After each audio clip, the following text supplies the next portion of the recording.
ever gotten to the end of the day and been like, yo, where did the time go? I had all kinds of time, and I'm pretty sure if I had worked like 8 hour shift or something, I would have spent more time on what I wanted to do because I had more free time. But with all of this free time, I was just kind of a blob. And I've definitely had that happen before. You are not alone. And today I wanted to talk about how we can fight back against that happening in 5 different areas of our lives that we need to be a little more, I guess, cognizant of the limitations that we have and use that to create new opportunities. As always, if the podcast is helpful for you building your self care, your business, your mindset, anything like that, definitely let me know. I'd love to hear. And with that all said, we'll just jump right in. And this is part one of a two-part series. Part two is all about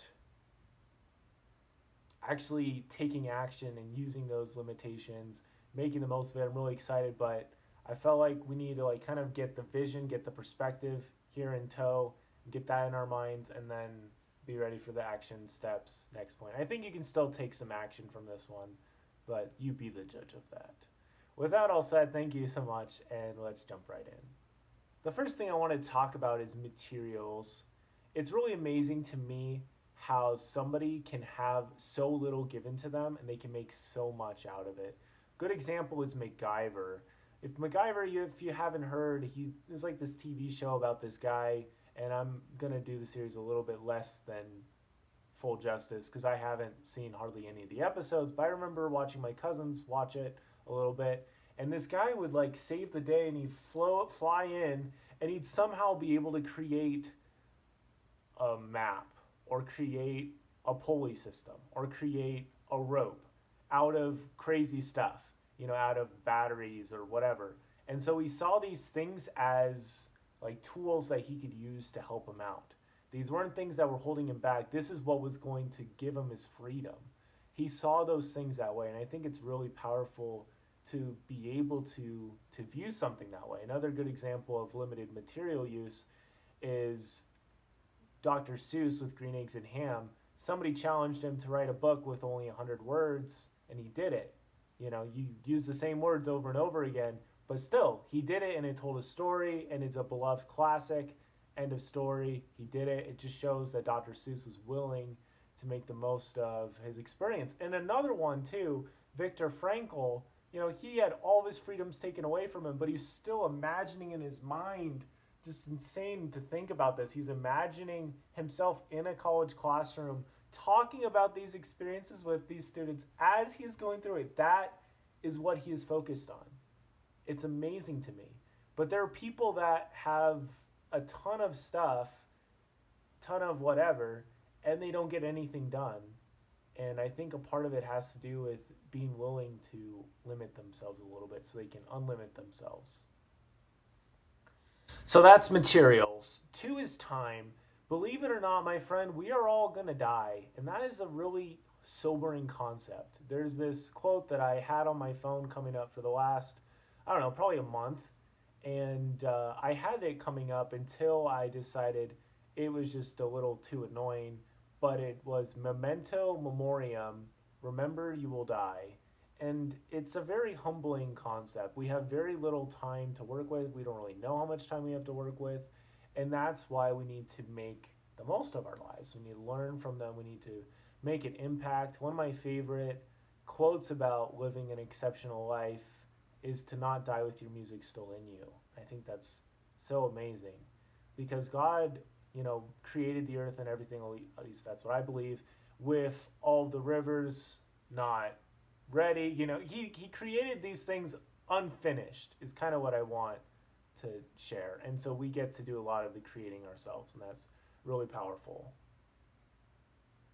Another good example is like video game jams. So a game jam is when a group of hobby game designers or just big game designers, usually not super big game designers, come together and they have this competition to make the best video game in a week. And so they have all these limitations, like you can't outsource music, you can't use things you already had, other assets like art. You only have a week.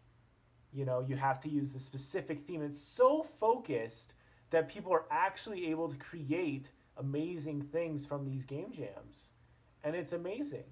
It's amazing what people are able to come up with when you get that focused on something. And this is something I've been trying to do in my life with my entrepreneurial endeavors. Like just today, I was at the library trying to work on my blog, and I've been trying to go to the library from like 5 to 6 every day, PM, not AM.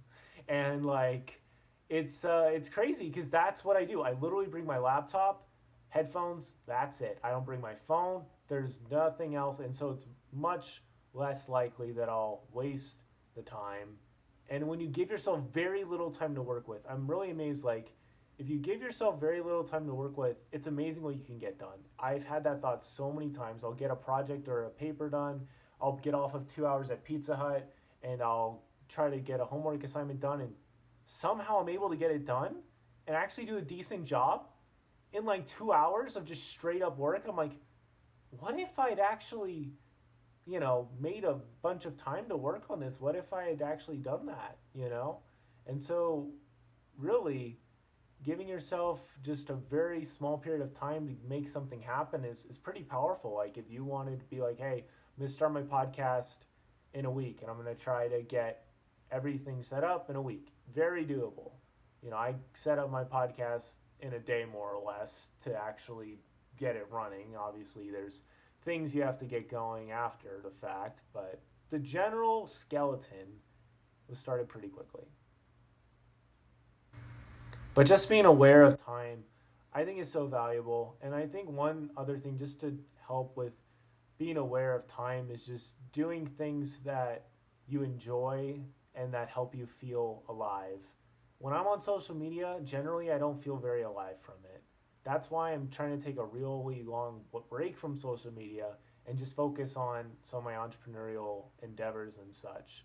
I mean, because there's the thought like, if you keep doing what you've been doing, you're gonna keep getting what you've been getting. So there's that thought. Number three is energy. Energy. You don't have a ton of energy to work with.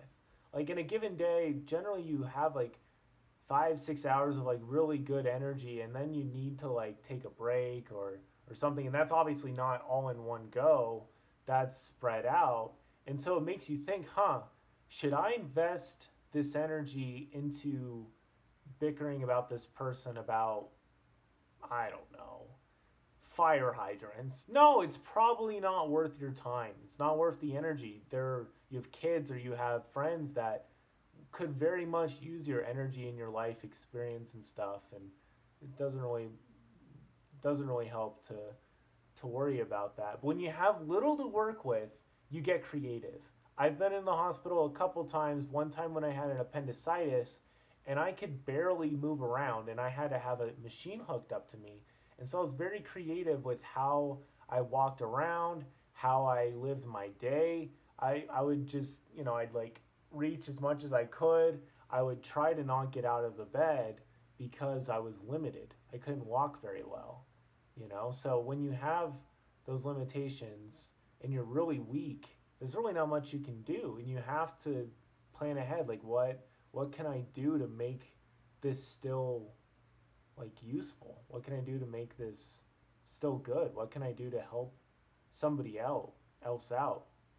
And when you look at the problem and you are willing to, I don't know, when you look at the problem, it kind of forces that creativity a little bit. Your brain starts thinking. I was reading this post, I'll have it linked in the show notes, from Buffer, and kind of talked about, or no, it was somebody else. I don't know. I probably won't link that. I was reading this thing on the internet, and this guy talked about like how if you just tell yourself be creative, you're probably not going to think of a ton.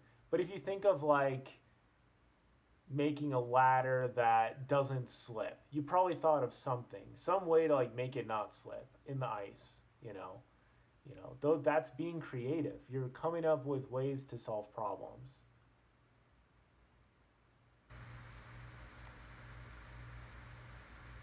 I think so.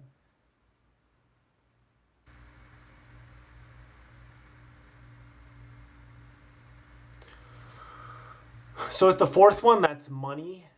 I mean, I work at Stuken right now, which started as a company that was pretty small, and it started growing and growing. And Stu Draper, the CEO, who I hope to get on this podcast at some point, he, he had this idea and he brought it to other people, and he didn't have a ton of money. And so he was able to get people invested in the concept and everything. And he was able to get it going. But you do what you can with the resources you have, with the money you have, with everything that you have. You make the most of it. There's people on Twitch that have these decent gaming setups, and they paid like $40 for them because they jimmied it up some way so the lights look good, like they work better. And that's something I've been doing my whole life, at least in the content creation space. With my first gaming YouTube channel, we had, a tripod on top of some encyclopedias on a TV. We didn't have a nice camera. We didn't have a capture card. We just used what we had at the time. And so sometimes it's really what you got to do, prove the concept, and then a lot of like more money will follow. But you got to be willing to do something with the limited options and money that you have. And finally, I wanted to talk about resources. This one's interesting. I was thinking more about like getting mentors or help. Like if you aren't able to get help from other people, that really does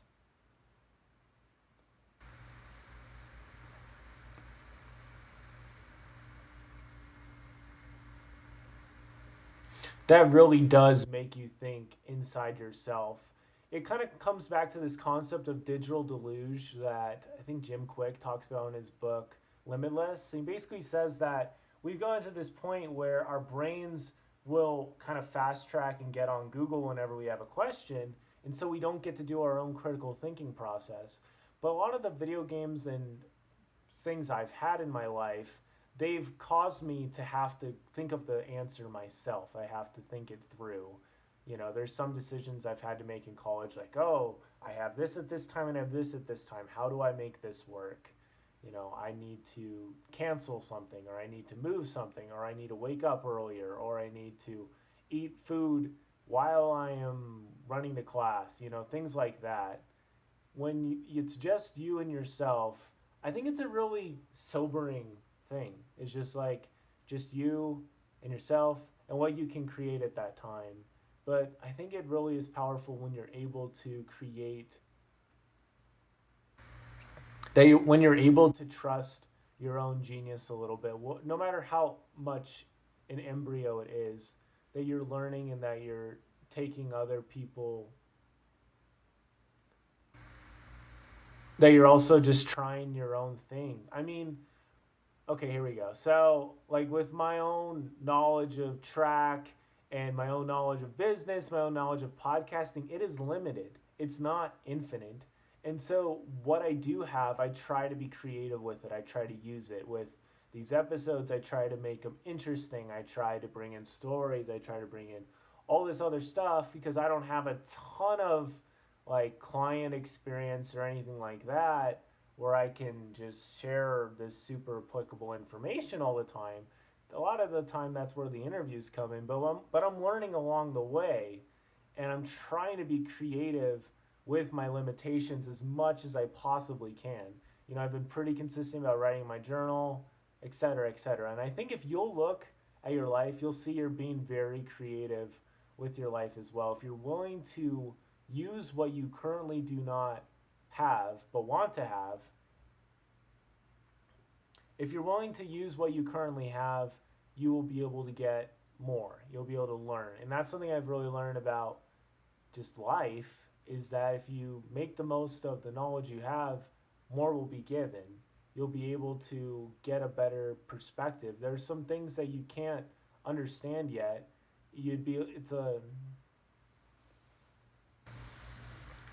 It's easy to be pretty naive because you don't have a ton of knowledge or life experience, but in some ways that can make you, a little bit more creative because you see it from a beginner point of view, or you don't really have any experience to go off of.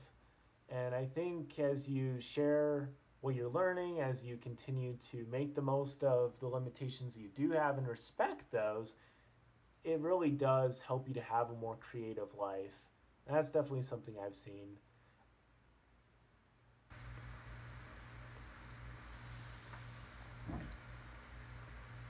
So yeah, I hope this episode was helpful for you about talking about materials, time, money, energy, and resources. Just about like how it's important we're aware of our limitations, but that we are also aware that we can create from those limitations. We don't have to wait until we have more before we create. We can create with what we have. As always, I'll have part two of this, talking more about action steps, more specific stuff about this next week. With that all said, thank you so much for listening. Definitely subscribe to the podcast on YouTube. Hit up a friend, let them know what you thought. I'd love to know what you think as well. And with that all said, don't forget to yield today, and it'll be a better tomorrow. Don't forget to yield today, it'll be a better